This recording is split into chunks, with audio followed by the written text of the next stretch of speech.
Wings Over Illawarra 2021 was the last hurrah for Australia's classic Hornet, as both plane and pilot braved the weather for a series of impressive solo displays on the type's penultimate day in Australian service. But in the Air Force's centennial year, there was much more on offer at Wings Over Illawarra, with fighters such as the Mustang and Boomerang contrasting with a much larger Neptune and Caribou, as well as a welcome return from the world's only privately owned airworthy English Electric Canberra. As well as the Warbirds, the Royal Australian Air Force ushered in the next generation of combat aircraft with their first fully aerobatic flying display by an F-35A Lightning. This is our pick of the action.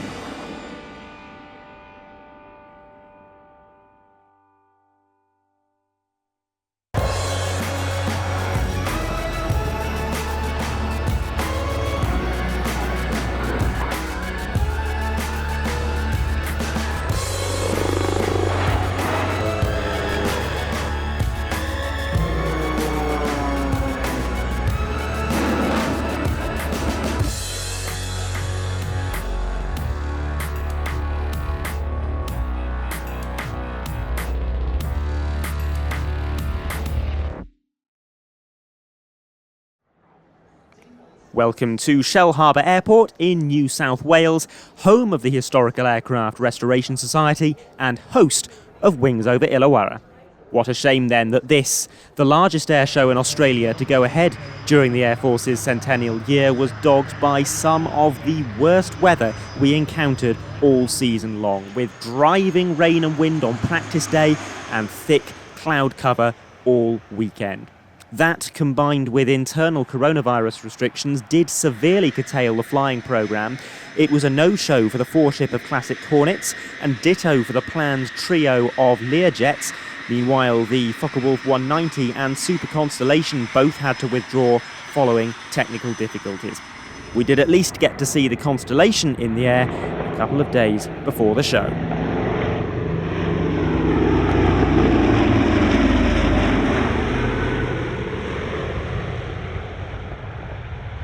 But we start our look back at the weekend's flying displays now. Plenty did indeed get into the air, and we start with Flight Lieutenant Ross Baumann and the F-35A Lightning.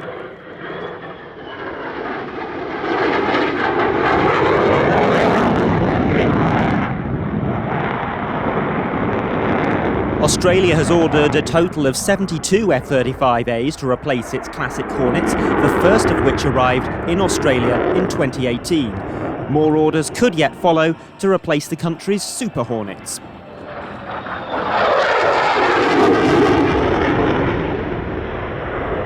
Initial operating capability was reached in 2020, and while we saw the jet at some Australian airshows in 2019, including in previous episodes of Airshow Dispatches, this is its first fully aerobatic performance, and we're about to see one of those aerobatic manoeuvres next, a loaded roll complete with flares.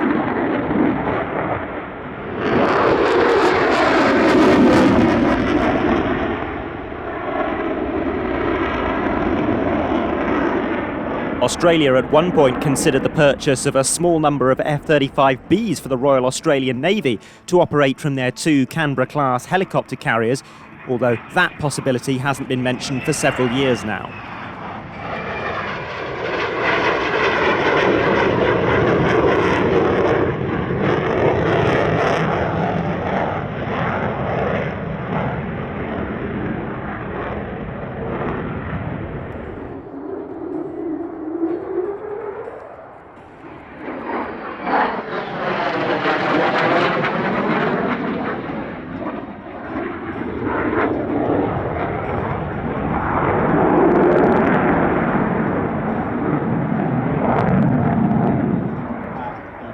And here's a look at the F-35's high angle of attack performance.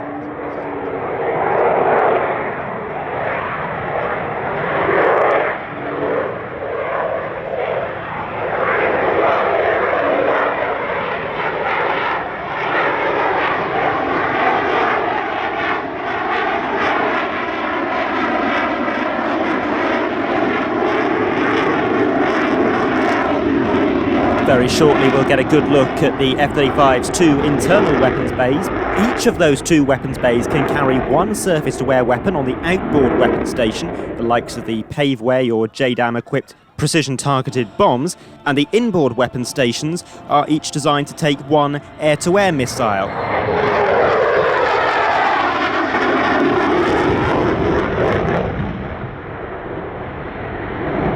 The aircraft can also carry 6 under-wing weapons, such as large cruise missiles that don't fit into the weapons bay, or additional air-to-air missiles.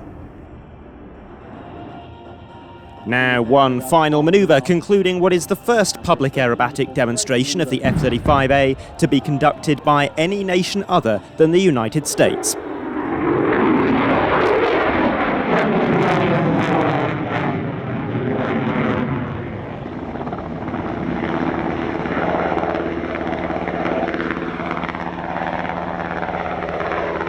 We're going to stick with the Australian Defence Forces now, but jump sideways to the Royal Australian Navy and their newest sub-hunting helicopter, the MH60R Seahawk. It's one of 24 MH60Rs bought by the Australian Navy, and it's the second generation of Seahawk to be used in this role, introduced in 2013 to replace the S70B2 Seahawk. Australia has had a bit of a checkered history when it comes to its helicopter procurement in recent years. The Army has had a big problem with their Eurocopter Tigers, for example, and although those have been largely resolved, the Tigers are soon to be replaced with Apaches. Both the Army and Navy have had problems with their respective versions of the MH90 Taipan multi-role and tactical transport helicopters, which have been grounded on and off through the years. So the Royal Australian Navy has this year ordered further MH60 Seahawks, them having proved to be one of the more reliable helicopter types in Australian service.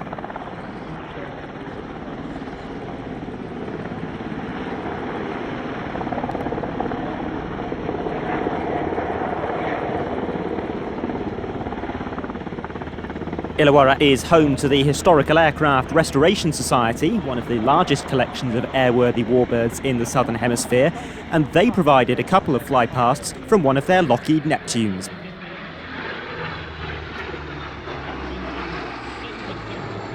Now, if you look carefully, you can see the two auxiliary jet engines fitted under the wings to help improve the aircraft's takeoff performance in the wake of some very heavy upgrades over the years.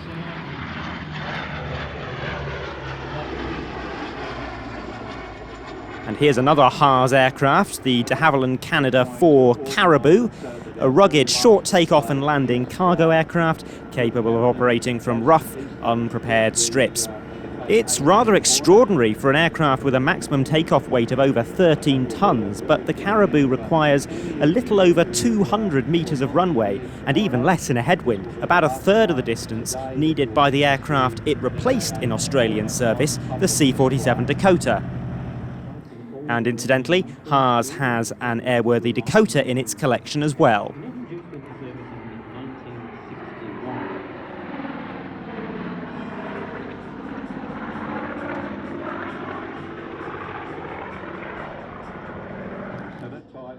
As with the Neptune, there are just 4 Caribous airworthy today, and HARS owns 2 of them. Piston engine aircraft operated by the RAAF, and 18 of them ordered in 1963. In 1964, 7 more Caribou.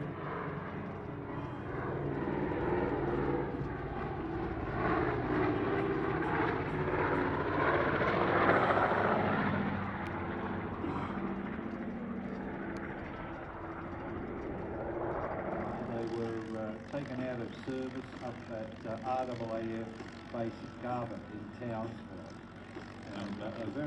So the Caribou lands on giving us a taste of its stall performance and clearing the way for some of the historic fighters.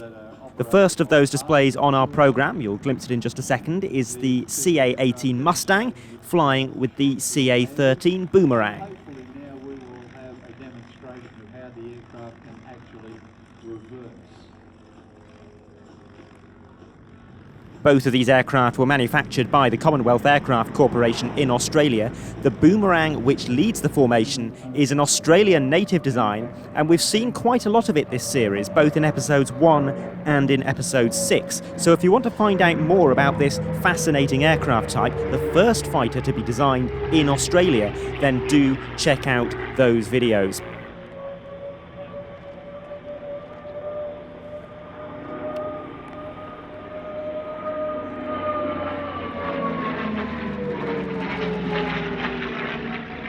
The CA18 Mustang, of course, is not an Australian design, but is the Commonwealth Aircraft Corporation's license-built version of the North American P-51D.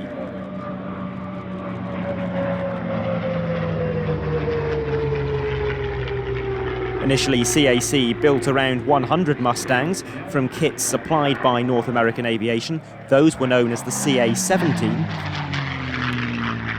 And then post-war, CAC built 120 more Mustangs from scratch. They were designated the CA18. The Mustang saw service in Europe, Mediterranean.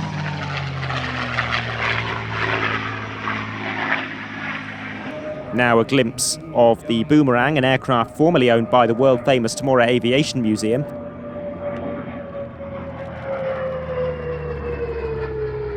It was donated earlier this year to 100 Squadron of the Royal Australian Air Force and continues to be based at Temora. Next, the Boomerang joins another aircraft from 100 Squadron's Temora collection, the Lockheed Hudson Mark III. 100 Squadron was originally active from 1942 until 1945, but it was reformed in January 2021 to mark the centenary of the Royal Australian Air Force. It took on 20 airworthy Warbirds from local aviation museums and collections. Around half the fleet is based at Point Cook, and that includes the likes of the CA18 Mustang Mark 32, CA25 Windjeel, Sopwith Snipe, and Royal Aircraft Factory RE8, among others. The rest is based at Temora Aviation Museum, who still take care of the aircraft on a day-to-day basis, but ownership of the aeroplanes has been transferred to the Royal Australian Air Force. That collection includes a Mark 8 and Mark 16 Spitfire, CAC Wirraway, Boomerang, Hudson, and a very impressive collection of classic jets, a CA-27 Sabre, de Havilland Vampire T-35, Gloucester Meteor F-8, Cessna A-37 Dragonfly, and an English Electric Canberra TT-18.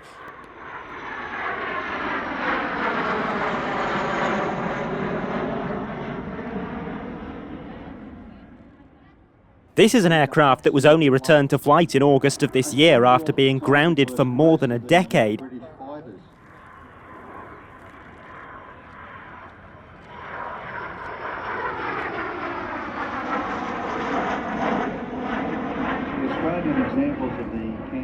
It's currently the only airworthy Canberra in the world that's flying in private hands, although NASA does operate a trio of highly modified license-built aircraft known as the WB-57.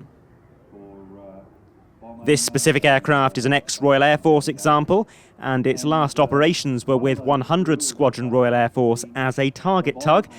So it's a happy coincidence that it's now operated by a different number 100 Squadron, this time as part of the Royal Australian Air Force. It was the same position that they used for the long-range tanks.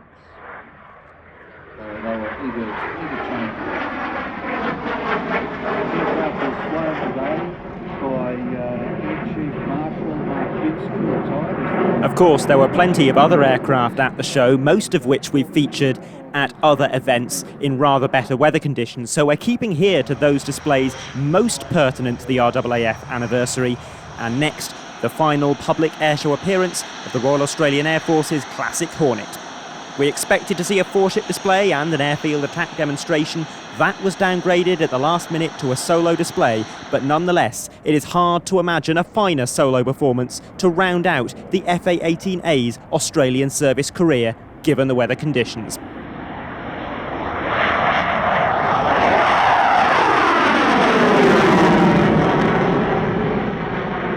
This aircraft comes from 75 Squadron RAAF at Tyndall, Northern Territory, the only squadron still operating the classic Hornet at the time. Australia selected the Hornet in 1981 to replace its Dassault Mirage 3s. The majority were assembled in Australia and deliveries began in 1984.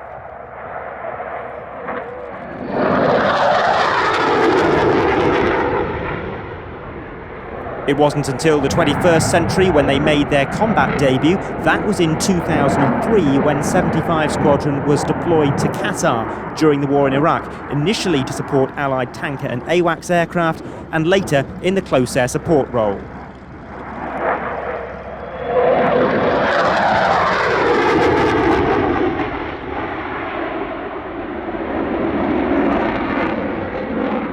The classic Hornet fleet began winding down in the mid-2010s, shortly after the country introduced the Super Hornet as a stopgap between the classic Hornet and the F-35. The classic Hornets formally ended their service careers on Monday the 29th of November, just one day after the show.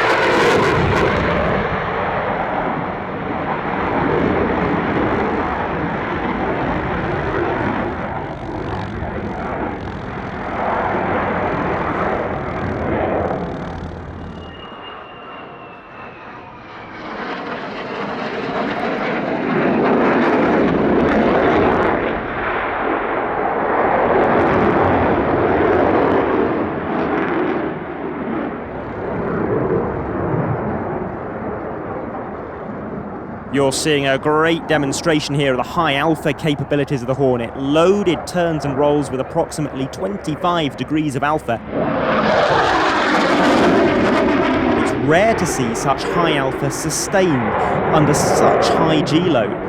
That's made possible by the leading-edge route extensions, or strakes, which not only provide additional lift, but which also generate vortices over the main wing that effectively increases the angle of attack that can be sustained before the airflow breaks away from the wing and causes the aircraft to stall.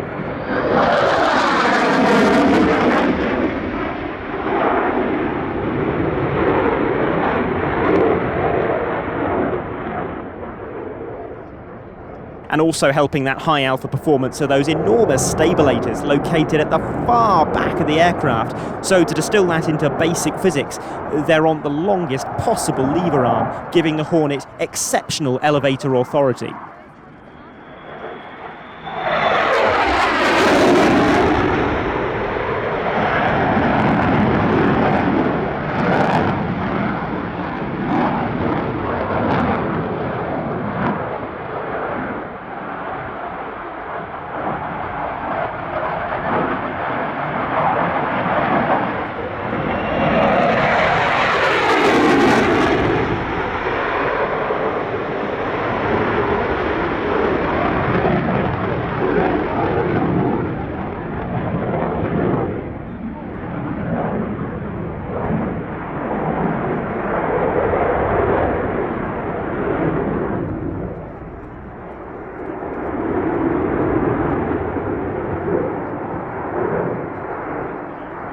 Many of these aircraft still have plenty of life left in them. Some have gone to private Red Air contractor Air USA, while others have been sold to the Royal Canadian Air Force, another A-model Hornet operator, to help plug their capability gap before a new fighter comes online later this decade.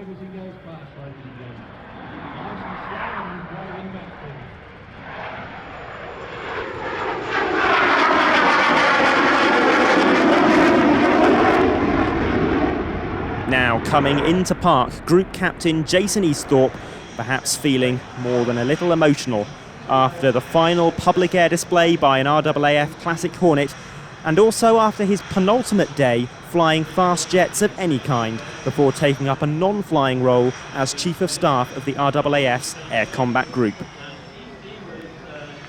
And so we say farewell to the Hornet, and farewell to you, because with that scintillating performance, we bring to a close the 4th series of Airshow Dispatches. We'll see you again in 2022. Until then, it's goodbye for now.